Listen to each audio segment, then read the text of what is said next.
Nag-aayos ako ng aking kagamitan dahil tomorrow is Sunday. So, nire-ready ko na para bukas ay paglalabas ay wala na akong masyadong gagawin kahit tanghali na akong gumising. Kasi may lakad ang Disney Princess bukas. Pero may bagyo kasi na parating. Bukas ay may bagyo. Hindi naman siya ganun kalakas kaya sigurong lumabas. May lakad kasi kami bukas. At medyo ginabi na nga ako kasi ang oras ay 10:30 na. Nag-aayos pa ako ng kagamitan. Hindi pa nga ako nakapag-workout, pero naka-outfit na ako. Siguro hindi muna ako mag-ano ngayon kasi nakipag-chismisan ako sa aking sister kanina. Alam niyo naman, pagka kausap ko ang aking mga kapatid ay hindi lang 30 minutes ang usapan namin. Talagang inaabot kami ng oras talaga. So, nag-usap kami ng sister ko ay magto 2 hours. Kaya yon, naubos yung oras ko doon. Hindi na muna siguro ako mag-workout ngayon. Ayusin ko lang yung aking mga gamit, hindi pa ako naliligo. Anong oras na? 10:30 na, di ba? Tapos i-ready ko pa yung aking susuotin bukas. Ganun kasi ako. Tingnan mo. Pero naka-outfit ako kasi nga, dapat mag-workout ako. Natachismis. Kaya, hindi na muna. Nakatapos ko lang magkape ko, di ba?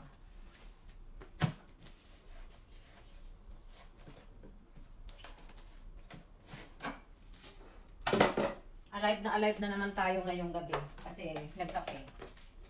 Dami kong kalat, oh.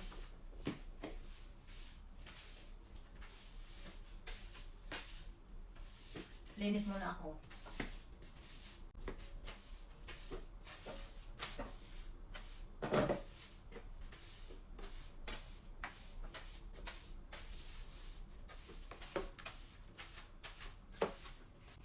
Maraming kong kalat sa sahig.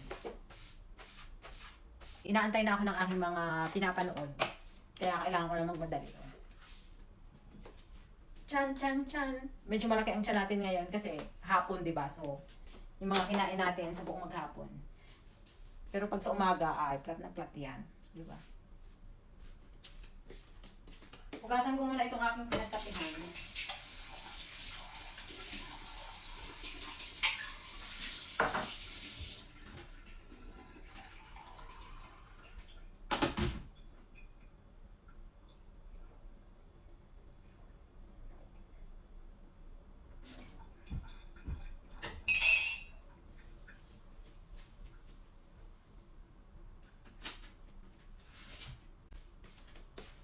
Ang sabi kasi ay malakas daw yung bagyo bukas ng umaga. Parang wala naman. Pero pabugso-bugso yung ulan. Maghapon, pabugso-bugso lang siya. Pero wala naman so far. Sana wala. Sana hindi na siya tumuloy dito, di ba? So yun lang. Ako'y maliligo na. Bye!